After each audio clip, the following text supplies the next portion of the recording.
Welcome to Mark Bajerski YouTube channel. I'm going to tell you a little story which is in my first book actually, Diary of an Accidental Psychic, but I think it's always nice to relay that story as the author, and sometimes it's nice to hear it in real life terms. Obviously sometimes when you're writing that story, especially back then when it was fresh, I think you get quite a lot out of it, but now you'll hear other things. So please enjoy this story. This story is about Tarot, the card that is often misinterpreted and deemed not very godlike. In fact, in some terms, in some religions, it's deemed evil. So it's something that was kind of part of my programming, really, when I think about it. Yeah, it probably was. It was part of my programming. I mean, as a kid, I grew up and all of this was kind of like stay away from all of these bad things, relaying them to the Ouija board, which is a different ball game to me.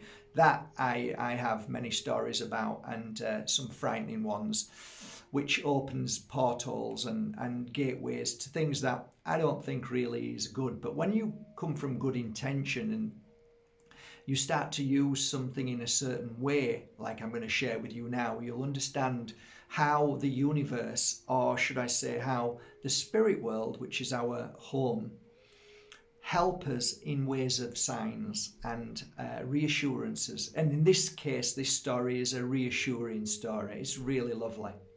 So the day came when I was sat in front of a lady, and I laid 3 cards out, which were Doreen Virtue's angel cards. It was probably her most famous deck of cards.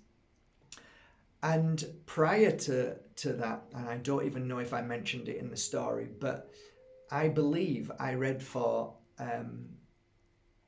what I believe was an angel. And so what happened was I was with Koichi, and we were both working extremely hard at a big show in Fuengirola, and it was the castle. So it was Fuengirola Castle, or Fuengirola Castle, and it was a live event where people would come, and there were over 200 stands offering alternative healing practices, all sorts of different things. And me and Koichi had a really good bond. I love the guy to this day. So he was doing his healing. You can see there's no ego because he had his healing practice and I had mine. But we both realized there's no ego in this. People choose you for the right reasons. And it's not about being better or more popular. We just had our respect for each other. No ego, no pride, so, 2 healers working together. And I loved him, and we had fun. We had fun. He knew how to make light of all what we were doing because we knew what we were doing. Nothing was serious. Anyway, part of this day was me with a little table, and I was doing readings with some angel cards. And this lady plonked herself down, so you're getting 2 stories now. This story is actually in Seeing the Invisible, my last book. Anyway, this beautiful lady sits there with... I actually was meditating at the time. I'd just done a healing session. It was quite heavy, so I needed to cleanse myself. So I used my cleansing sticks and sat there, and as I do, I meditate to clear all of that negativity which this lady had away, because she was so upset with certain people not giving her free. She came up to my stand and she said, how come this is meant to be a spiritual show and nobody's willing to do anything for me and I've got no money? And I said, just sit down. Gave the lady a healing session. I could feel her husband in spirit, gave her a message. And then I kind of said, sometimes we are rejected to the point where we get what we needed, because all of them rejections brought you here. And look at you now, you're better, you feel strong. Well, I was a bit exhausted when she left. So that was my gift to her. And I was always gifting anyway. And she got a crystal and she were on her way. So I was just closing my eyes. And then all of a sudden I opened my eyes because I'm sat down in this little seat with my table and some cards ready to prepare to read for somebody if somebody wanted a reading or a healing. I opened my eyes to see this. I guess the only thing I can really say is when I looked at her, she was perfect. There was no blemishes. Her skin was almost cream-like. No like little marks or spots. Her hair was long, and it was really long. And it was that kind of blonde hair, but she was slightly older, so I didn't know whether it was grey, but it looked blonde. It was really strange. She had, let's say, perfect features. She had the most beautiful eyes, and she radiated an energy that all I can say is it didn't feel human. So this was weird. So she was sat there, no words were said, and I started reading the cards. What I found strange was I could not find, like, if you were to sit next to me and I started reading your energy, like somebody may take a ring off your finger and read the energy of the ring, or whatever it is, you feel the energy around somebody. I found it strange, but still I found it uplifting. I found myself becoming more and more stronger and stronger and stronger, to the point where I felt like I was not just in whole balance and peace, but I felt like I was being radiated from within, like somebody was pumping me up inside my chest. It was like I just felt this amazing energy. I could not, as I was reading, it was all about the angel in front of me, not about a family, not about any issues, not about any traumas. It was like, and I remember saying, are you real? You radiate an energy like an angel. Anyway, this lady, when I stopped, right, because I realised she didn't even ask for a reading, she just sat there, so I just automatically realised, well, she never even asked for anything.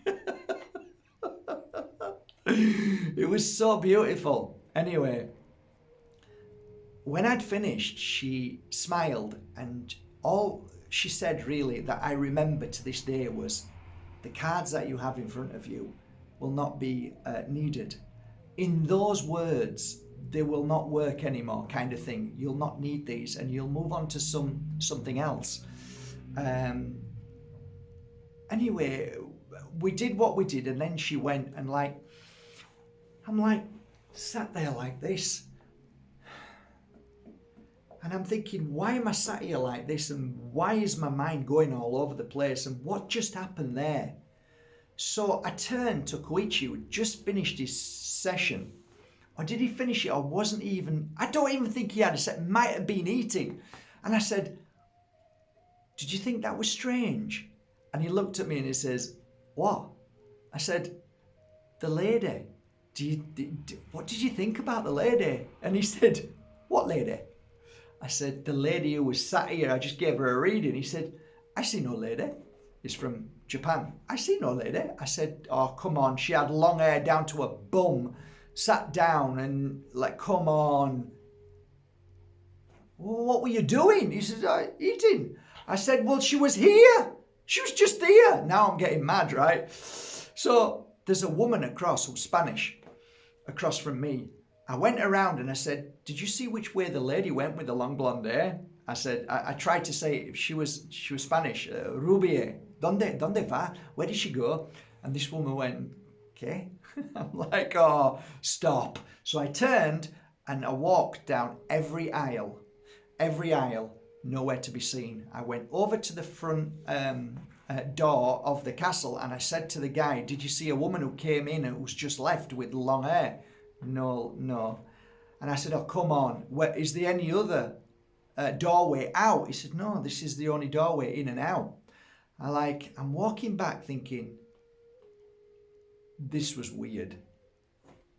So roll on a few weeks, and I don't know whether it was a week or 2 or 3 weeks, but this lady sat down next to me for a reading. Now, the cards that I was using were Doreen Virtues, and I would normally lay out 3 cards. So I mixed the cards and laid 3 cards out. Now, bear in mind, I'd been reading these cards for a couple of years, okay, and they were bang on every time. They helped me see things and go into great detail and talk about other things that the cards, I realised it wasn't, the cards were very limited, but what happened is it triggered me to see so much more. So then the client would say, how did you see that in the cards? And I'd say, I don't know. This lady sat in front of me and looked at me, and I looked at the cards and I went, oh dear. And she went, what? I said, no, not you. I said, me. She said, what you? And I said, the cards don't work anymore. She said, why? And I said, well, this first card, I only remember two of the cards. You haven't had a child, that you haven't had a miscarriage and lost a child. She says, no. And I went, no, exactly. So I threw that card in the air. I said, you haven't lost a dog in the spirit world or a cat, right? No, I've never had a dog or a cat. Exactly. In the third card, I said something else and threw that away.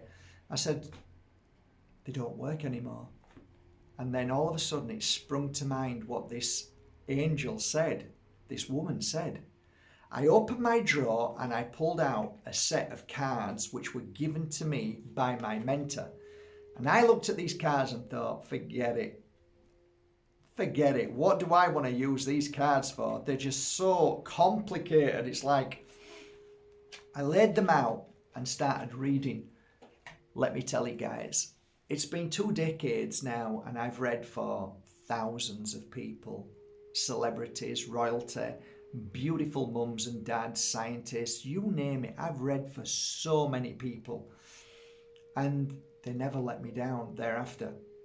However, that day when I read for this lady, she was blown away, and then I never used the Doreen Virtue cards again and continued working with the Cal Rorick deck.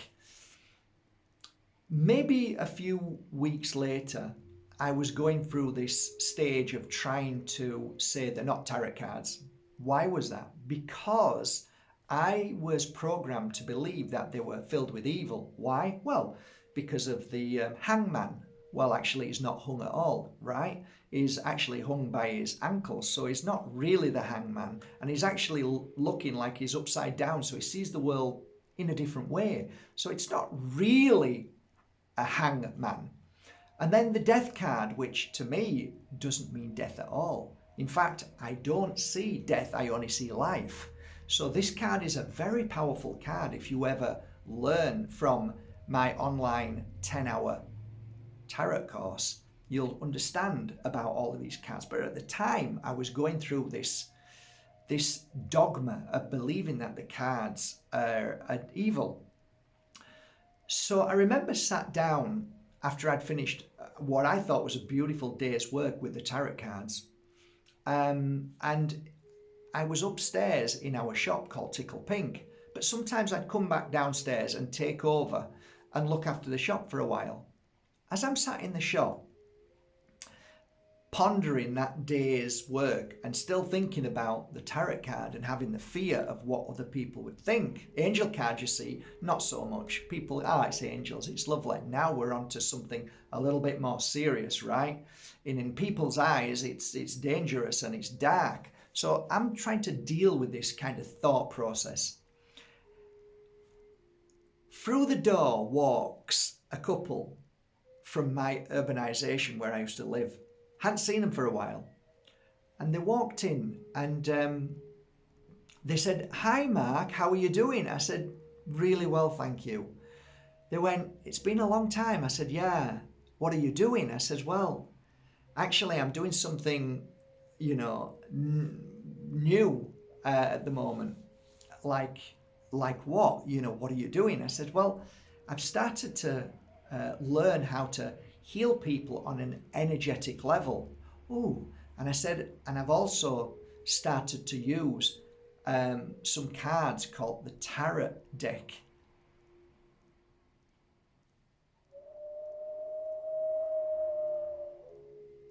Silence. A stare into my eyes like I've not seen.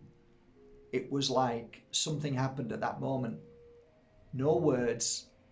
And then the lady walked out of the shop with her husband.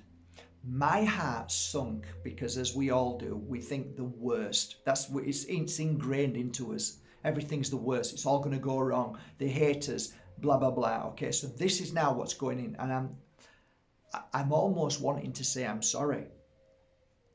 I'm sorry for talking about these dangerous dark cards. So that played quite heavy on me for the next few days. I remember, again, after spending a beautiful day helping a lot of people with these cards, I'm downstairs again and please can you look after the shop for a few hours? Sure, no problem. So I'm sat in the shop. Sure enough, the same couple walks back in. As she walks back in, she's looking right at me with a serious face. And I said to her before she could even speak, I said, I am so sorry. Meaning I'm sorry that I even talked about this and, I'm wanting to explain. And she said, stop, Mark. I've come in here because I want to share something really important. Have you time? I said, yeah, there's nobody in the shop, sure. I'm panicking now, thinking she's going to say something like I've done something really wrong or I'm really panicking. And she says, I want you to tell you a story about a man called Gregor. She said he was a beautiful man. He died too young of cancer. But before he died, his passion was all about Celtic signs. And he was into the ancient wisdom of symbolism. And I went, oh, okay. She said, before he died, his job was to work on a fish farm in Scotland. And she said, and after he'd done his day's work, he would go back to his room and he would work on a project. And this project was for 3 years. I believe it was about 3 years. And she says, Gregor was my son. I went, oh, I'm so sorry. She said, yeah, it really hurts. But Mark, I want you to know something. We cleared Gregor's home. And the only thing what was left out of the home is this. And she takes out in this bag, which is beautiful, and opens it up.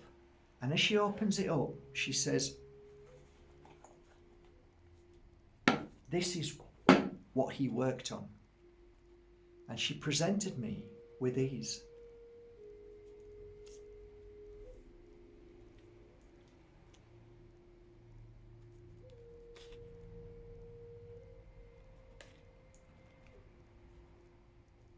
She said, Mark, this is Gregor's 3 years' work. These are tarot cards, but they're in his unique interpretation.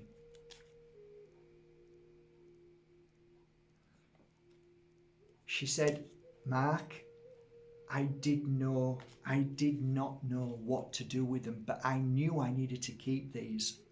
And she said, and when I came in, she said, there was this feeling that came all over me when you started speaking. And soon as you said that you had started working with tarot cards, she says, I knew exactly what I needed to do. And she said, you're a lovely man. She said, I could not imagine anybody else that I would want to gift these to on behalf of Gregor. Now, my dear friends, these have been with me for 2 decades nearly, and I take them out on every course that I do to share this with people and let them hold them. Many people, like my first mentor, tried so hard to take these from me and create them into a deck of tarot cards. And I said, no, these are something that are treasured by me and whoever has them thereafter. And if there is a day that comes that I do decide to make these into a tarot deck, then that day will enter into my heart and I will share it with the world. And his name will be on this deck of cards. Of course they will. There'll be his name. The moral of the story, as you've probably guessed, is that from that moment on, I got my sign. I got my message. It was a thunderbolt and lightning strike, of course it was, but more so, because of the love that went into these cards, and because of the love of a mother, and because we spoke at that very moment, the connection of the spirit world, Gregor, love ya, bro, bringing his mum directly to me at the moment that I was panicking over tarot cards and fretting over it every day, thinking, am I dark? Is this evil? It doesn't feel evil. It feels good. People are getting benefit from it. All of these fears, as we all fear. It was at that moment that I sat down on top of a mountain with these cards. Not only did I thank Gregor with all my heart, but I also smiled, knowing the power of the spirit world and how they can reassure us every day of our life that we are on our right path and journey. We just have to listen. We just have to clear the fear. We just have to trust in what we're doing. And when we find our path, when we find our journey, when we find what feels right to us and we stick with it without fear of the outside world, there are so many amazing positives that start to happen. Health, well-being, happiness, peace, joy, abundance, and so on. So if this story has touched your heart in any way, then get back onto your journey. Don't fear. Don't look for reassurance of others. Follow you and your heart. Follow what feels right to you, because that is the key that opens the door of your path and journey. Have a beautiful day. Take care.